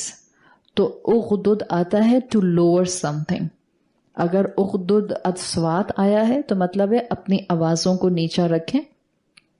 ابن عاشور نے اغدد کا ایک اور مفہوم دیا ہے، اور وہ کہتے ہیں اس کا مفہوم ہے اپنی انرجی کو ڈسپلن کرو، اپنی طاقت کو ڈسپلن کرو. مثال کے طور پر آپ کی آنکھوں کو اللہ نے دیکھنے کی صلاحیت دیا اور آپ کا 6x6 کا ویژن ہے. اب ایسی جگہ نظر پڑ رہی ہے جہاں اللہ نے دیکھنے سے منع کیا ہے. So when you will follow the rule of غض البصر اغدد، اس کا مطلب ہے آپ دیکھنے کی صلاحیت کو ڈسپلن کریں. کیا یہ دیکھنے کی صلاحیت کو ڈسپلن کرنا، نگاہ کو وہاں نہ جانے دینا جہاں اللہ نے جانے سے منع کیا ہے، کیا نگاہ کی نعمت پر صبر ہوگا؟ بہترین صبر ہوگا. صحیح؟ تو اس طرح سے صبر نعمتوں پر بھی کیا جاتا ہے. اغدود کا مطلب ہے انسان اپنی طاقت کو ڈسپلن کر لے. تو بیسیکلی اسوات آواز کے لیے آتا ہے، حمیر گدھے کے لیے آتا ہے. حضرت لقمان یہاں بیسیکلی اپنی اولاد کو جو سکھا رہے ہیں، ایک چال میں میانہ روی، دوسرا سکھا رہے ہیں کہ اپنے آواز کو دھیما رکھو. یعنی آیت نمبر 18 میں 2 چیزوں سے منع کر دیا اور آیت نمبر 19 میں 2 کام کرنے کو کہا. So it's a beautiful balance of a personality. بعض اوقات آپ دیکھتے ہیں وہ لوگ جو دین میں آنکھیں بند کر کے آتے ہیں، آنکھیں بند کر کے عمل کرنا شروع کر دیتے ہیں، پھر اللہ نہ کرے ان کو اگر گائیڈنس بھی صحیح نہیں ملتی ہے تو وہ دین میں آ تو جاتے ہیں بٹ ان کا دین ان کو کانفیڈینس نہیں دیتا ہے. ان کا دین ان کو ایک کنوکشن والی پرسنالٹی نہیں بناتا ہے. ان کو دیکھ کر 10 لوگوں کا اور دین پر عمل کرنے کو دل نہیں کر رہا ہوتا. بظاہر کیا ہوگا؟ تکبر بھی نہیں کر رہے. بظاہر کیا ہوگا؟ اتراتے بھی نہیں ہیں. بظاہر کیا ہوگا؟ اللہ کے راستے پر تقوی اختیار کرنے کی کوشش بھی کر رہے ہیں. But what is lacking in them is the conviction what they are following right now. اس کو سمجھ رہے ہیں؟ یعنی اگر تکبر نہیں کرنا، اس کا اپوزٹ احساس کمتری کا شکار بھی نہیں ہونا. That's the beautiful blend of the نصیحہ. انڈر کانفیڈنٹ بھی نہیں ہونا. تکبر نہیں کرنا، پرفیکٹلی فائن. لوگوں سے مسکرا کر بات کر رہی ہیں، پرفیکٹلی فائن. اب اس کا یہ مطلب نہیں ہے کہ آپ کے سامنے کوئی آپ سے بہترین گفتگو کرنے والا آ کر بیٹھ جائے اور آپ کے ذہن میں آئے ولا تسعر خدک للناس، آپ کہہ رہی ہیں اچھا میں ٹھیک ہوں، میں بالکل ٹھیک ہوں، مجھے ایسے کام کرنا ہے، آپ کی آوازیں نہیں نکل رہی. یہ بھی مسلمان کا شیوا نہیں ہو سکتا. مسلمان نہایت محبت سے ہر ایک سے بات کرنے والا، رسپیکٹفلی لوگوں کو ڈیل کرنے والا، اللہ کے احکامات کو تھامنے میں آگے سے آگے دوڑنے والا، اسلام کا لبادہ اوڑھنے والا، اور سائملٹینیسلی بہت کانفیڈنٹ انسان. These are two different things. Arrogance نہ ہو، کانفیڈنس ہو. جو دنیا آپ کو کانفیڈنس دیتی ہے نا، باہر کی دنیا، اس میں ڈیفینیٹلی اس کانفیڈنس میں ایروگنس ہوتی ہے. قرآن آپ کو جو کانفیڈنس دیتا ہے، اگر آپ نے وہی تھاما جو قرآن دے رہا ہے تو آپ کانفیڈنٹ ہوں گی، ایروگینٹ نہیں ہوں گی. بیکاز آپ کو پتا ہوگا، اور میں نے کانفیڈنس کی ڈیفینیشن آپ کو بالکل شروع کی کلاسز میں دی تھی. Nothing is above me, nothing is below me. That's the confidence. میانہ روی یہی ہے. نہ آپ کسی کے اوپر ہیں، نہ کسی سے نیچے ہیں. آپ اللہ کی مخلوق ہیں، آپ کو اللہ کی اطاعت کرنی ہے، سب کا احترام کرنا ہے، کسی کو بلٹل نہیں کرنا، کسی کی انسلٹ نہیں کرنی. This is the confident figure under the shade of Islam. اور یہ وہ بیلنس ہے جو حکیم لقمان نے اس آیت میں دیا ہے. وقصد فی مشیک میں 4 میننگز آتے ہیں. وقصد فی مشیک. جب ہم نے پچھلی آیت میں بات کی کہ لوگوں کے ساتھ اترا کر معاملہ نہ کیا جائے، تو جب آپ لوگوں کے ساتھ اترانے کی بات کرتے ہیں تو ہم نے 2 اینگلز وہاں دیکھے تھے. ایک یہ کہ آپ کسی انسان سے بھی جس سے آپ کو گرجز ہیں اس سے بھی، اور کسی بھی انسان سے آپ آنکھیں رول کر کے، چہرے اچکا کے، کندھے اچکا کے بات نہ کریں. اسی ریفرنس میں ایک بہت امپورٹنٹ پوائنٹ جو ابھی مجھے یاد آیا، میرا خیال ہے وہ بھی ڈسکس کر لیں تو اچھا ہے. یہ جو کاسٹ سسٹم کے اوپر، یا یہ جو صوبوں کی، پروونس کی مائنڈ سیٹ کے اوپر ایک دوسرے کے ساتھ ڈسکشن کی جاتے ہیں، یہ جو لوگوں کو بلٹل کیا جاتا ہے ڈیو ٹو دیئر ذات پات، ڈیو ٹو دیئر برادری، ڈیو ٹو دیئر ایک سرٹن عادت. او اچھا یہ لوگ یہ تو یہی کرتے ہوں گے، او اچھا یہ لوگ ان کے ساتھ تو رشتہ نہیں ہو سکتا، او اچھا یہ والی برادری، فنی انف کہ آپ ان کے ساتھ اپنا کوئی کنیکشن بنائیں. یہ بھی ولا تسعر خدک للناس میں آ جاتا ہے. یہ الگ بات ہے کہ آپ کہتے ہیں کہ مجھے اپنی کاسٹ میں ہی اپنے بچوں کو بھیجنا ہے، اس میں کوئی مذائقہ نہیں اگر آپ یہ کہتے ہیں، اٹس اوکے. بٹ ولا تسعر خدک للناس اصل میں شکل ہے ریسزم کی. کسی بھی اینگل سے ریسزم آ رہا ہے، چھوٹا ہے یا بڑا ہے، کسی گروپ کے ساتھ ہے، کسی ایتھنیسٹی کے ساتھ ہے، کسی نیشن کے ساتھ ہے، یا کسی انسان کے ساتھ ہے، ریسزم ہے. وہ ولا تسعر خدک للناس میں آ جائے گا. جس سے بھی اپنے آپ کو بہتر سمجھیں آپ نے اپنے آپ کو کبر کا شکار کر لیا، ایروگنس کا شکار کر لیا. جب خود کو کسی سے بہتر سمجھا، ہم بہتر بات کو سمجھتے ہیں، ہم بہتر عمل کرتے ہیں، ہم بہتر ترقی کرتے ہیں. یہ سارے رویے کیا ہیں؟ اس سے انسان کے اندر اپنی خوبی کا اظہار بڑھتا جاتا ہے. اور اس چیز کو کٹ ڈاؤن کرنے کے لیے کہ اگر آپ نے وہ کام نہیں کرنا تو اب آپ اس چیز کو بھی اڈاپٹ کریں. وقصد فی مشیک، پہلا مفہوم اس کا آتا ہے جو سمپل اس کے الفاظ کے ساتھ ہی لیا جاتا ہے، کوئی فیگوریٹو سپیچ نہیں ہے. سمپل حکیم لقمان اپنے بیٹے کو ایک مڈل گراؤنڈ، آسان سی سیدھی سی چال چلنے کا کہہ رہے ہیں. Walk like a decent person. Walk like a decent person is the first مفہوم. سمپل مینر میں واک کرو، یعنی اپنی واک کو درمیانی پیس پہ رکھو. اس کا مطلب کیا ہے؟ یہ جو انسان میں عادت ہوتی ہے نا، اس میں بھی بڑا سبق ہے. انسان میں عادت ہوتی ہے اپنے کام کو ڈیلے کرتا رہتا ہے. جب بالکل 11th آور اب سر پر پڑ جاتی ہے، اس کے بعد تیز ادھر ادھر ہیسٹینس، جلد بازی، خود بھی بوکھلا رہے ہیں اور سب کو بوکھلا رہے ہیں. وہ آپ کو افطار سے پہلے کچھ گھروں میں یہ سین نظر آتا ہوگا. اس لیے کہ یہاں سے ہم کیا کریں، آپ کہیں گی وہ آنٹی جو ہے درس والی وہ بلاتی دوپہر میں تو اب جا کر نماز پڑھ کر سونا بھی تو ہوتا ہے. اب ظاہر بات ہے سو جائیں گے تو سو کر اٹھ کے, اور وہ بھی روزے کے بعد سو کر اٹھے تو انسان کی باڈی جو ہے نا وہ لگتا ہے گریوٹی کے ساتھ ہل ہی نہیں پا رہی ہے. نہ ہلنے کا دل چاہتا ہے نہ چلنے کا دل چاہتا ہے. بائی دا ٹائم آپ چارج ہوتے ہیں گھڑی دیکھ کے, 15 منٹ رہ گئے. اور پھر جو آپ کی موومنٹ سٹارٹ ہوتی ہے, پھر جو آپ کی وہ دعائیں تو بھول ہی جاتی ہیں, یہ لے کر آؤ اور وہ لے کر آؤ اور اس کو یہاں رکھ دو اور اس کو اٹھا دو اور اس کو کہو وضو کر لے. یہ چیز یہ ہے اس چیز کے اندر. اگر آپ صرف لنگوسٹکلی بھی اس آیت کو لیتے ہیں تو پہلا مفہوم واک پیسفلی, اور واک پیسفلی کا مطلب کیا ہے؟ کمٹمنٹس کو ٹائم پر کرنا شروع کریں, کمٹمنٹس کو بفر رکھ کے کرنا شروع کریں. 11th آور کے لیے اپنے سامان کو جمع نہ کریں. ٹھیک ہے کر لیں گے, ابھی 10 دن ہیں کر لیں گے. یہاں جتنی بچیاں بیٹھی ہیں جن کی سٹڈیز چل رہی ہیں, جن کے اکیڈمک سیشنز چل رہے ہیں, آپ کو پتا ہے آپ کے 1 مہینے کے بعد ایگزام ہونے ہیں. Then why to waste 3 weeks of your studies? Why not to start studying from today or tomorrow with a set schedule؟ کہ آپ بجائے اس کے کہ 1 ہفتہ پہلے پڑھنا شروع کریں اور پھر آپ بوکھلائیں اور پریشان ہوں, اٹس بیٹر کہ آپ ابھی سے اس کو اسٹیگر کر لیں اور پڑھنا شروع کر دیں. تو یہ زندگی میں کمٹمنٹس کا معاملہ ہو, زندگی میں آپ کی واک کا معاملہ ہو, زندگی میں آپ کا ایک اٹھنا بیٹھنا ہو, یہ سب کیفیات پہلے مفہوم کے اندر آتے ہیں. واک پیسفلی بیٹا, جو کہ یہ حکیم لقمان اپنی اولاد کو سکھا رہے ہیں اور سمپل مینر میں سکھا رہے ہیں. ہم میں سے کتنے لوگ ہیں جنہوں نے اپنی اولاد کو کبھی یہ نصیحت کی ہوگی چلتے ہوئے بیٹا پیسفلی چلا کرو؟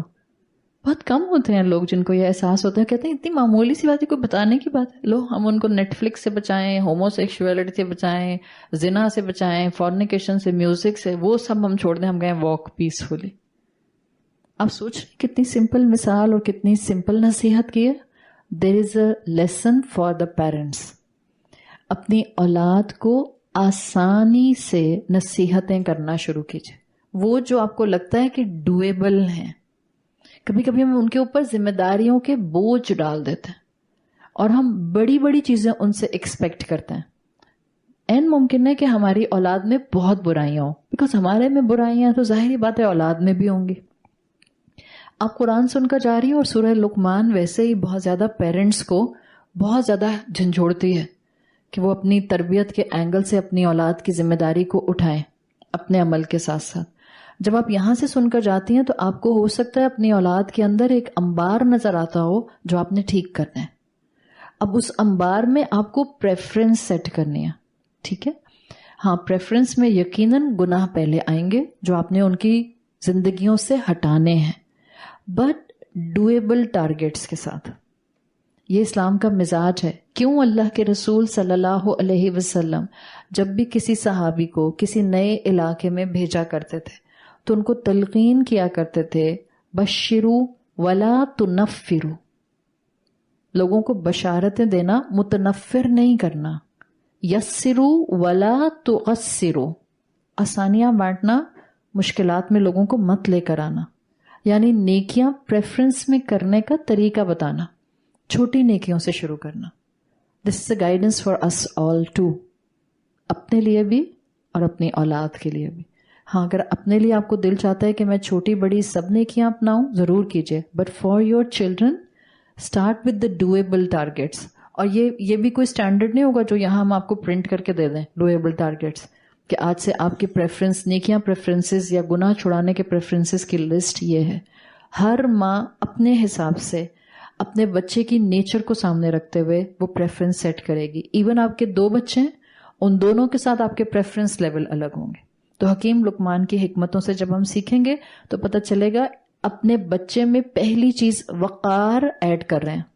بی گریسفل, اپنی اولاد کو گریسفل بنانے کی طرف لے کر جا رہے ہیں. Be calm and collective. دوسرا مفہوم اس کے اندر آتا ہے وقصد فی مشیک, میں کسی مقصد کے ساتھ چلنا.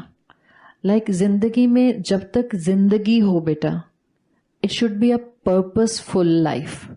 اپنے بیٹے کو اب ایک میٹافوریکل لیسن دے رہے ہیں وقصد فی مشیک. جانور, بلی, کوا, چڑیا, اس کی طرح زندگی نہیں گزارنا. ایک بامقصد زندگی گزارنا. اور ہماری ماسس اس وقت بلی کوا چڑیا جیسی زندگیاں گزار رہے ہیں. وہ کیسے؟ بلی کوا چڑیا کا کام بھی یہی ہوتا ہے. کوا چڑیا چیل ان کا کام کیا ہوتا ہے؟ صبح صبح گھر سے نکل جاتے ہیں, اپنے بچوں کا پیٹ بھرنے کے لیے کھانا لاتے ہیں, اپنا پیٹ بھرتے ہیں, رات میں آ کے گھونسلے میں سو جاتے ہیں, صبح اگین ریپیٹ ٹیلی کاسٹ. یہی زندگی ہے. تو ہماری اولادوں کی اور ہماری زندگیاں بھی تو یہی ہیں. اس میں بامقصد چیز آپ کہیں ہے تو مقصد نہیں. اللہ نے جو مقصد دیا ہے انسان ہونے کے ناطے وہ مقصد تو مائنس ہے. اور جب تک وہ مقصد نہیں ہے انسان کل انعام ہے, بل ہم اضل, بلکہ جانوروں سے بھی گیا گزرا ہے. اور وہ مقصد کیا ہے؟ اللہ نے سورۃ الذاریات میں کہا ہے کہ میں نے جن اور انسان کو پیدا نہیں کیا الا لیعبدونی, سوائے اس کے کہ وہ میری عبادت کریں. تو جب آپ کہتے ہیں وقصد فی مشیک میں مقصد کے ساتھ چال ہے, اس کا مطلب ہے جو انسان اپنی زندگی کا اینکر اللہ کے کلام پر ڈال دے گا, جو اللہ کی رضا کے ساتھ خود کو اٹیچ کر لے گا, اب وہ جو کرے گا بامقصد ہوگا.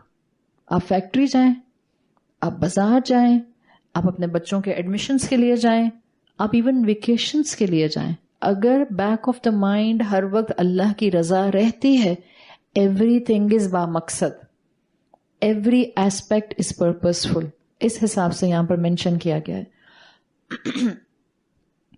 پھر تیسرے میننگز اس کے اندر آتے ہیں وقصد فی مشیکا میں, ایک میانہ روی چال میں اختیار کرنے کے, جس کو کلاسیکل اسکالرز مینشن کرتے ہیں. وہ کہتے ہیں be balanced in setting your opinions. اس سے یہاں یہ بھی مراد ہے, be balanced in setting your opinions, یعنی آپ کی اوپینین جب کسی چیز کے بارے میں بنے تو وہاں پر ہارشنس نہیں ہونی چاہیے, سٹربنس نہیں ہونی چاہیے, فلیکسیبلٹی ہونی چاہیے اوپینینس کے لیے. یہ بھی انسان کی ایک چال, باڈی لینگویج کا مفہوم میٹافوریکل گراؤنڈز پر نکلتا ہے کہ آپ اپنے اوپینین سیٹ کرتے ہوئے مڈل گراؤنڈ اڈاپٹ کریں, سختی کا معاملہ نہ رکھیں. مثال کے طور پہ اس کی بہت کلاسیکل اگزامپل اسلام کی روشنی میں ہمیشہ یہ بحث رہتی ہے لوگوں میں کہ بچوں کو اللہ کی محبت سے اللہ کے قریب لائیں یا اللہ سے ڈرا کر اللہ کے قریب لائیں.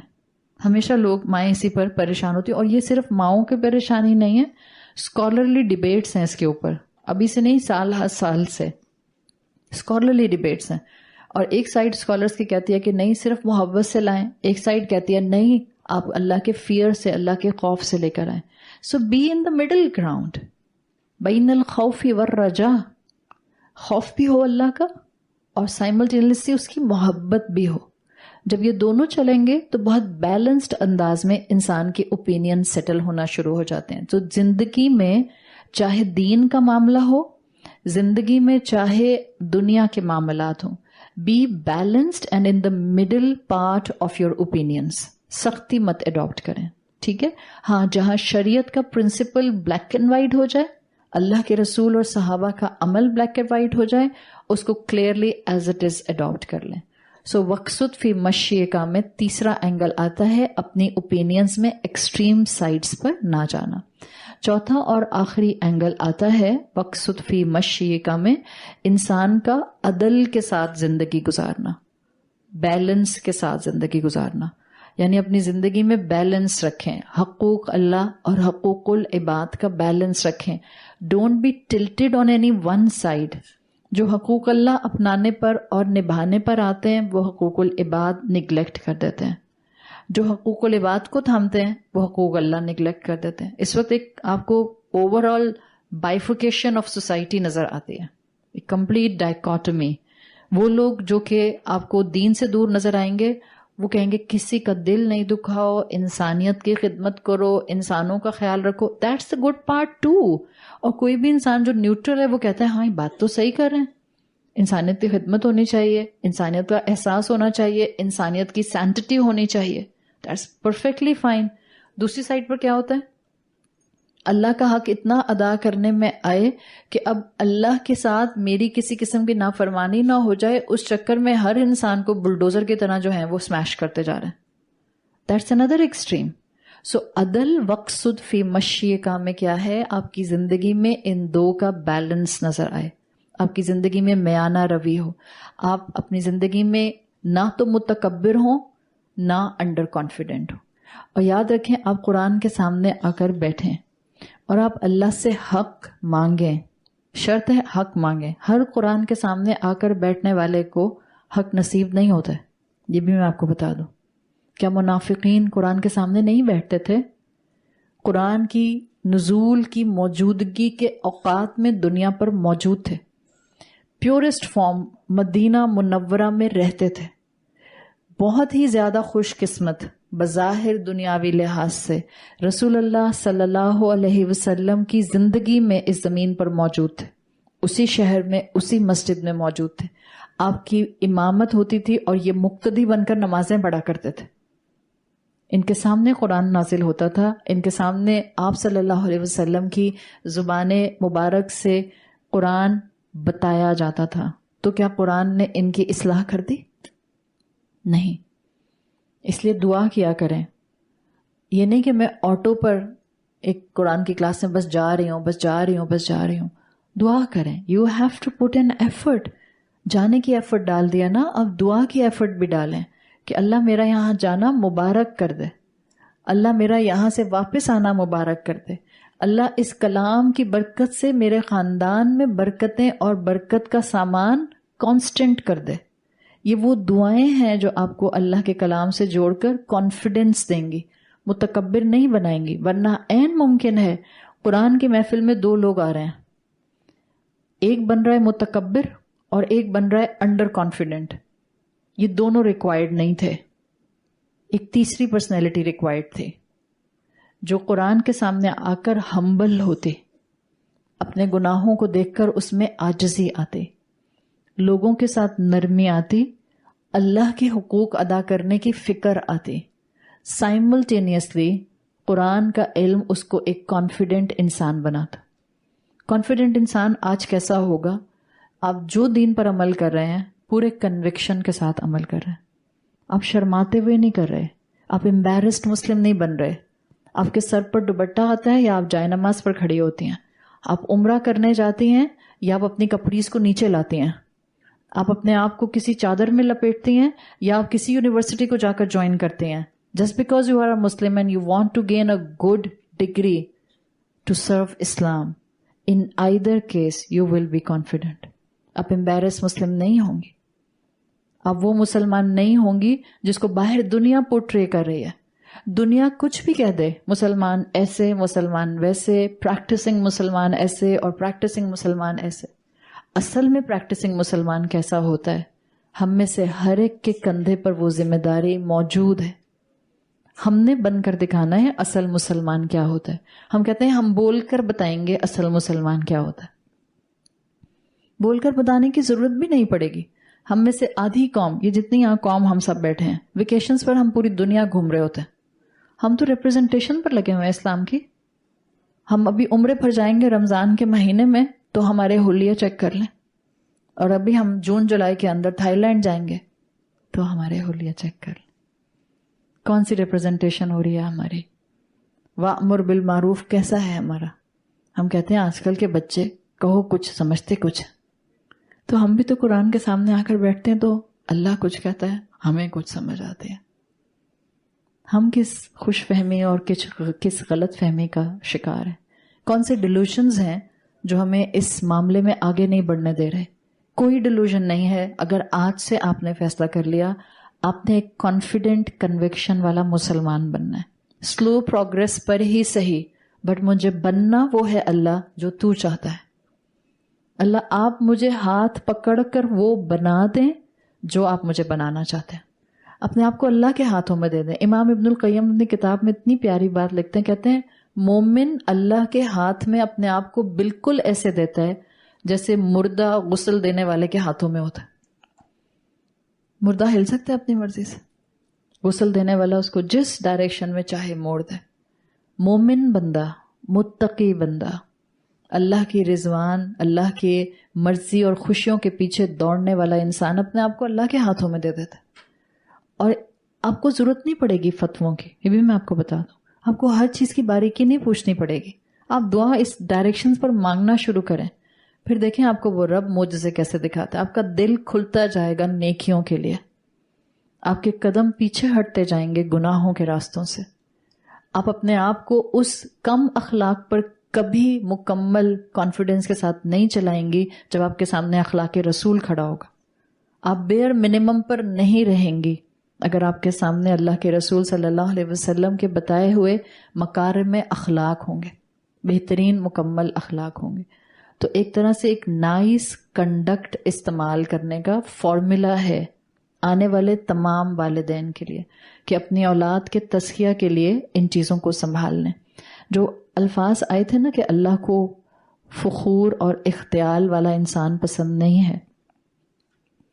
دیکھیں فخر کا جو لیول آیا ہے اور جو یہاں پر مراحن کے الفاظ آئے ہیں, یہ وہ کیفیات ہیں جو ایک دوسرے سے لنک ہیں.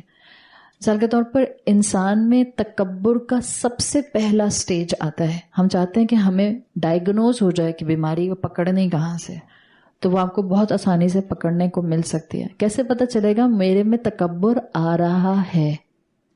نمبر 1, آپ میں خود پسندی آ جائے گی, سیلف پریز. خود پسندی یاد رکھیں بالکل جینوین ہوتی ہے اس ایکسٹینٹ تک کہ خود پسندی اس وقت آتی ہے جب آپ میں کوئی خوبی ہوتی ہے.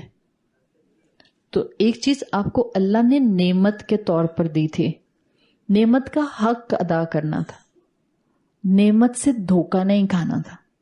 نعمت تھی آپ کی ایک خوبی, کوئی بھی خوبی. آپ بولتی اچھا ہے, آپ لکھتی اچھا ہے, آپ کسی کو سمجھاتی اچھا ہے, آپ کھانا اچھا پکاتی ہیں, آپ ہوم ڈیکوریشن اچھی کرتی ہیں, آپ آرکیٹیکٹ ہیں اور آپ کے جو بلڈنگ میپس ہیں وہ بہت تیزی سے اپروو ہو جاتے ہیں, آپ بہت اچھی ڈاکٹر ہیں, آپ بہت اچھی بینکر ہیں, ایکس وائی زیڈ. ایک انسان میں خوبی تھی جو اس کو نعمت کے طور پر دی گئی تھی. انسان نے اپنی اس خوبی کو اپنا کریڈٹ سمجھنا شروع کیا. دا مومنٹ آپ اپنی خوبی کو اپنا کریڈٹ سمجھیں گے, نمبر 1 اسٹیپ آف تکبر, خود پسندی آنا شروع ہو جائے گی. خود پسندی. جس انسان نے یہیں اس کو کیچ کر لیا وہ اپنے تکبر کو یہیں ختم کر دے گا. اس کی خوبی اس کو کانفیڈینس دے گی اور وہ اپنی خوبی کو فوراً اپنے سے الگ کر کے اپنے رب سے اٹیچ کر دے گا. میرے رب کی توفیق, مجھ میں تو طاقت نہیں تھی کہ میں اتنی ڈگری لے کر اتنا اچھا پروفیشن پرسو کر پاتی, میرے رب کی توفیق. مجھ میں طاقت نہیں تھی کہ میں اتنی کنسائز بات کر پاتی, میرے رب کا کرم. آپ نے اپنی خود پسندی کے تکبر کے پہلے سٹیج کو وہیں پر علاج کر کے ٹھیک کر لیا. جس نے نہیں کیا اس کی خود پسندی اگلی بیماری کی سٹیج میں جاتی ہے, اس کا تکبر اگلے لیول پر جاتا ہے. اور اگلا لیول آتا ہے انسان میں عجب کا, عین جیم با, عجب. ابھی تک کیا تھا کہ وہ خود پسندی کہیں دل میں کسی کونے میں تھی, ون آف سامنے آ جاتی تھی, اپنا کریڈینشیل لگتی تھی, اپنا کریڈٹ لگتی تھی, اپنا کندھا تھپ تھپاتے تھے. عجب آئے گا تو اب اس کو سوچ سوچ کر چال میں تمکنت آنے لگ جائے گی. اب اپنے آپ کو سم تھنگ سمجھیں گے, آئی ایم سم بڈی. وہ کچھ لوگ ہوتے ہیں نا جب کہیں انٹر ہوتے ہیں کسی محفل میں تو ایک انداز ہوتا ہے, ہے ہیلو ہیئر آئی ایم, یہ والا ایٹیٹیوڈ. حالانکہ ہونا کیا چاہیے, ہے ہیئر یو آر. دوسرے کو امپورٹنس دے دیں, بٹ جب اپنی ذات کو امپورٹنس دے رہے ہیں اس کا مطلب ہے خود پسندی عجب میں ٹرانسفر ہو گئی. اگر یہاں علاج کر لیا تکبر رک جائے گا انشاءاللہ. اگر نہیں کیا بیماری تیسرے سٹیج پر جائے گی, اور تیسرا سٹیج ہوگا فخر کا انداز, فخور کا انداز. انسان اپنے اوپر فخر کرے گا. عجب تک آپ کے جذبات تھے. مثال کے طور پر پہلا سٹیج خود پسندی کا, آپ دل میں اچھا سمجھ رہی تھیں اپنے آپ کو, ہائی میں کتنی اچھی ہوں, یہ والی فیلنگز جو کبھی کبھی انسان کو آتی ہیں. یا آئینے کے سامنے کھڑے ہو کے وہ جو خود پسندی آ رہی ہوتی ہے, میں کتنی سمارٹ ہوں. یہ خود پسندی کا پہلا سٹیج. ابھی صرف آپ کبھی کبھی آئینے کے سامنے کھڑے ہو کر ایسا سوچتی ہیں, خود پسندی. اگلا بیماری کا سٹیج عجب. اب گھر سے باہر بھی جب آپ نکلتی ہیں اس خود پسندی کو لے کے نکلتی ہیں. اب آپ کے جذبات اس سے اٹیچ ہونا شروع ہو گئے. اگلا سٹیج فخر. اب آپ اپنی زبان مبارک سے فرماتی ہیں اپنی حسن کا دیوانہ بنا پھرتا ہوں, کیا کروں, سب لوگ مجھے ایسے دیکھتے ہیں, سمجھ نہیں آتی, واقعی میں اچھی ہوں. یہ انداز, یہ فخر ہے. اور حکیم لقمان نے کیا کہا ہے, اللہ کو فخر کرنے والے پسند نہیں ہیں. انہوں نے کہا کیا تھا, کیسے مت چلو, مرحن, ایکسٹرا آرڈنری خوشی کے ساتھ مت چلو.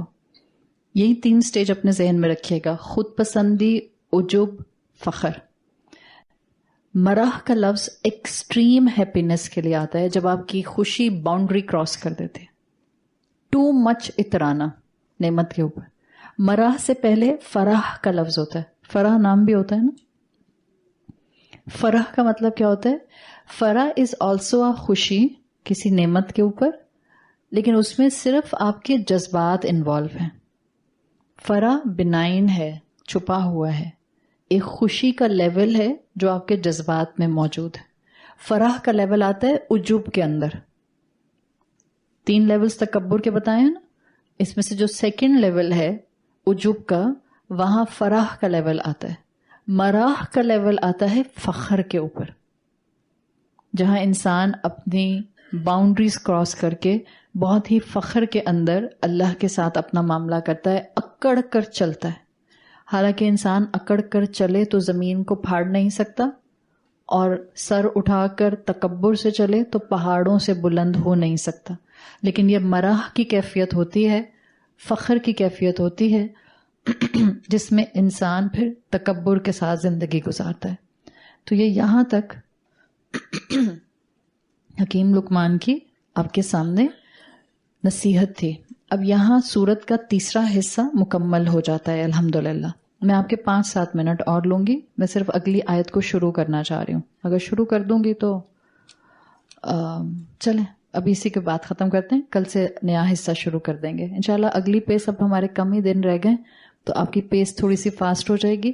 تیسرے حصے تک حکیم لقمان کی حکمت تو مکمل ہو جائے گی, لیکن اب سورت میں جنرل ایڈریس آئے گا. حکیم لقمان نے انسان کو یہاں تک لا کر ایک طرح سے یہ بتا دیا کہ تکبر سے انسان کو اگر بچنا ہے تو یہ جو آیتوں کا فلو آگے آئے گا وہ یہ بتائے گا کہ انسان اپنی حقیقت پہچاننا شروع کر دے. مثال کے طور پر ہم جو اپنے آپ کو کچھ سمجھتے ہیں, اگر ان نصیحتوں کو ماننے کے بعد ہمیں یہ لگنے لگ جائے کہ میں نے بہت کچھ کر لیا, تو پھر انسان کو احساس دلاتی ہوئی سورت کا چوتھا حصہ شروع ہوتا ہے, جہاں انسان کی حقیقت کائنات کے سامنے, انسان کی حقیقت رب کے سامنے کھول کر بیان کی جائے گی کہ انسان اصل میں چیز کیا ہے. اب تک آپ دیکھیں الحمدللہ ہم نے اپنا عقیدہ درست کیا اللہ کی ذات کے بارے میں, جس کو آپ نے عقیدہ توحید سے سنا تھا. توحید کا عقیدہ حکیم لقمان کی نصیحت ٹھیک کرتی ہے. شرک سے بچنے کا طریقہ آپ نے الحمدللہ دیکھا. آپ نے دیکھا شکر کیسے ادا کیا جاتا ہے اور محسن کیسے بنا جاتا ہے.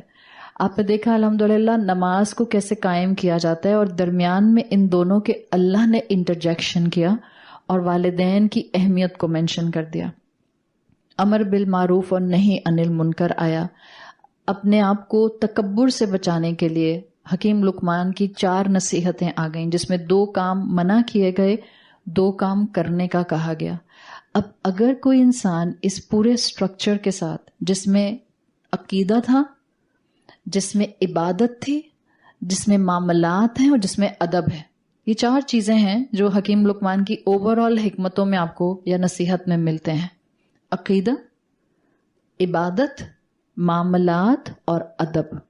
یہ بیسیکلی 4 اینگل کور کیے ہیں حکیم لقمان نے اپنے بیٹے کو نصیحت کرتے ہوئے.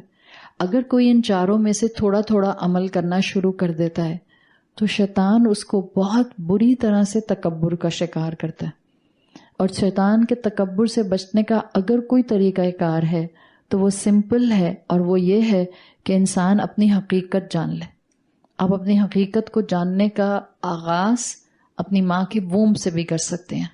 آپ اپنی حقیقت کو جاننے کا آغاز اپنی ماں کے ووم میں آنے والے اس پہلے سیل سے بھی کر سکتے ہیں جہاں سے آپ کی بگننگ ہوئی تھی.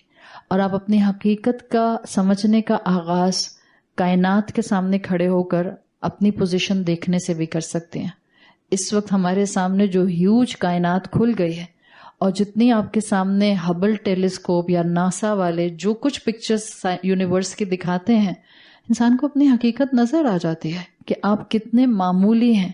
اللہ کے رسول صلی اللہ علیہ وسلم اللہ کی حدیث قدسی بیان کرتے ہیں جس کا مفہوم آتا ہے کہ کبر میری چادر ہے. اللہ کہتا ہے کبر میری چادر ہے، جو اس کو لینے کی کوشش کرے گا میں اس کو توڑ دوں گا. تو متکبر ہونے کی، ایروگینٹ ہونے کی کسی بھی کیپیسٹی میں، چاہے دنیا کی نعمتیں ہوں یا دین کی نعمتیں ہوں، ایروگینس کی گنجائش بنتی ہی نہیں ہے. اللہ تعالیٰ ہمیں ان لوگوں میں شامل فرمائے جو اس دنیا میں مسکین بن کر رہتے ہیں. رسول اللہ کی دعا یاد ہے نا، اللہم جعلنی مسکینا، اللہ مجھے مسکین بنا دے. اور اللہ کے رسول مستقل دعا کرتے رہے یہاں تک کہ واحشرنی فی زمرۃ المساکین، اللہ جب روزے محشر میں بھی اٹھائیں تو مجھے مسکین کی طرح اٹھائیں. مسکین کا مطلب یہ نہیں ہے کہ جس کا دل آ رہا ہے وہ کک مار کے جا رہا ہے، نہیں. مسکین کا مطلب یہ ہے کہ اس کو دنیا بھی مل جائے، محل میں بھی چلا جائے، دنیا اس کی بات کرے، مگر وہ اپنی ذات کے اندر اپنے آپ کو ایک ذرہ بھی نہ سمجھے. یہ ہے انسان کا اپنے آپ کو مسکینی کی کیفیت پر رکھنا. اللہ ہمارے لیے ان نصیحتوں سے بھرپور فائدہ اٹھانے کی توفیق عطا فرمائے. اللہ ہم ماؤں کو توفیق دے کہ ہم اللہ سے حکمت مانگتے ہوئے اپنی اولادوں کی بہترین تربیت کر